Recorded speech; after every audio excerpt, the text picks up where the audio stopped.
Take us on his journey. Thanks, Phil. Thanks, Sue. Morning, everybody, again. I don't know how many of you have read your Rotary Down Under magazine yet, but given that we're in a new Rotary year, we have a new Rotary International President, and we also have a new Rotary Foundation Chair, I'm trying to get the words right, who's Bill Boyd. Bill Boyd's from New Zealand, in fact. Bill was the President of Rotary International 3 years ago. But you'll read in Bill's article that his goal for this year is to formally eradicate polio from the planet this year. Now, we have been saying that for a couple of years. It is a very difficult job, and we've got somebody here who's supporting that drive very actively, as you've already heard from me. Rob Brynes is a member of the Rotary Club of Grafton, and he is here to tell us about his ride to raise money and awareness for the End Polio Now campaign. You can see on his bike back there, which is his transport. It's his main mode of transport wherever he goes. It's been parked in our garage for a couple of days, and if he needs to go somewhere, he uses that bike, and so he's advertising daily this campaign. So without any further ado, Rob's got a great story to tell. I will get him to, as he loads up, I'll get him to come up here. I've been fortunate enough to host him for the last couple of days. He's very passionate about what he does. And I look forward very good. I think to hearing from it. Thanks, Rob. Thank you. Oh, okay, excellent. Good. Look, I'd just like to first of all start by saying a big thank you to Phil for hosting me, and I'd like to say thank you to all the riders who rode with me on the weekend. The support from the Hope Island Club is just massively appreciated by me.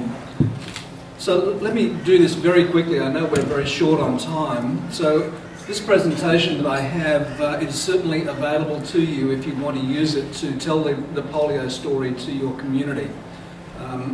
So I'll just start with this quote here. And essentially what the quote is saying is that we have an opportunity right now to get rid of polio, as Phil was just saying. And there is kind of a window of opportunity which we have, and we may lose this opportunity to rid the world of polio. Polio, it's a virus. I'll skip through this stuff. I'll just show you what I've got in the presentation. We've got a little bit of time for you. You'd like that? Yeah. Okay, look, what polio is a virus. It usually gets into the system and stays in the gut and just passes through. But in a small percentage of cases, the virus gets into the lower part of the brain and the spinal column and causes paralysis.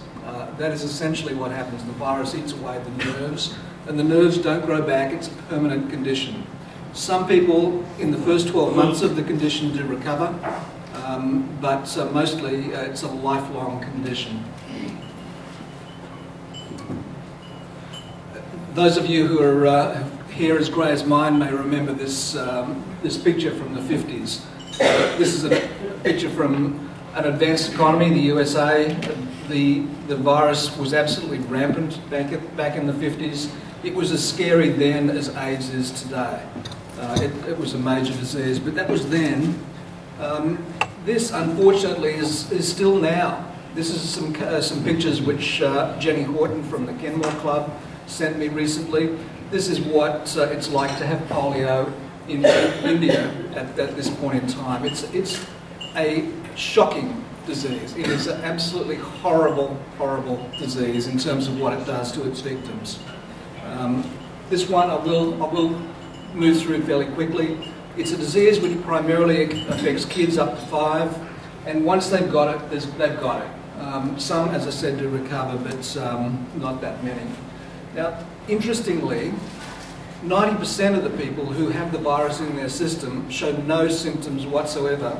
About 9% show minor symptoms, and it's really only 1% of the people who have the virus in their system who get paralysis, and about 5% of those die. So it's not a very fatal disease, but it's a very, very debilitating disease.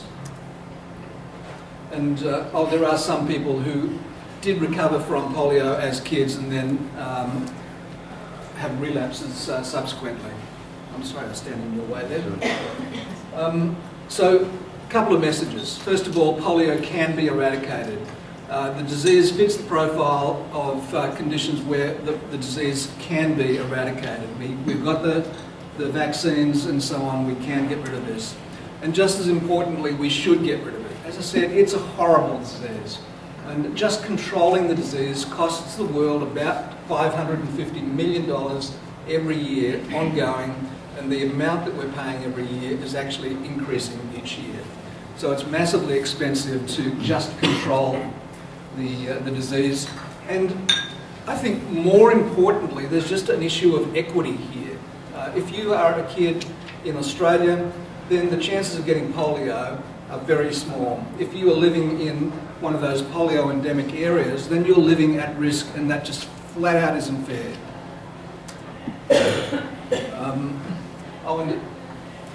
It's not fair if you happen to be the child of a person in Australia or elsewhere who doesn't believe in vaccination, because you are at risk if that happens.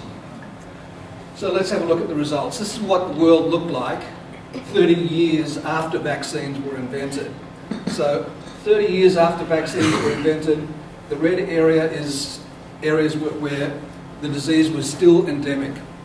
If we look at what happened, with Rotary getting involved and the World Health Organization and others getting involved, we saw the number of countries where the disease was endemic shrink quite considerably. Until 2006, we were down to 4 countries: India, Afghanistan, Pakistan and Nigeria. Deepak Kapoor is one of the leaders in the fight against polio. I think his comment is the one which I was making earlier. If we don't get rid of this disease now, it's going to come back as strong as ever. And a comment from our friend Mr. Gates, very similar. If we fail, this disease will not stay at its current low level. It will spring back to the old level. We could lose decades of progress. Now, one thing I won't show you today because of time, it was a video from Bruce Aylward, who's Deputy Director of the World Health Organization, responsible for the polio program. Is that me?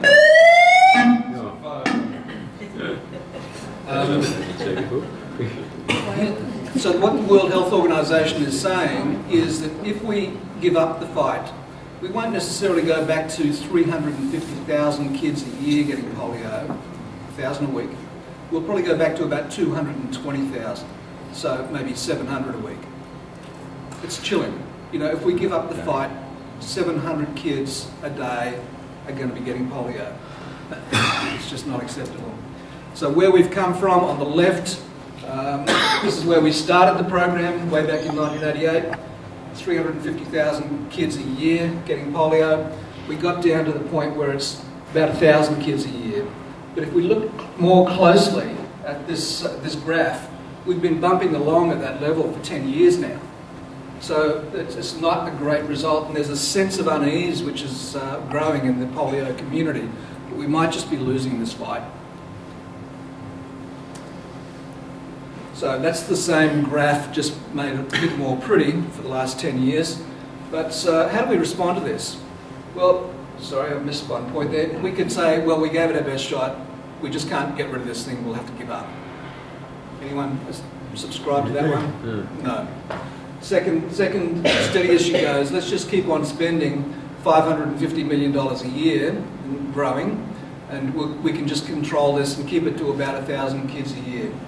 Anybody subscribe to that one? No. We've got to get rid of this. We just flat out got to get rid of this disease.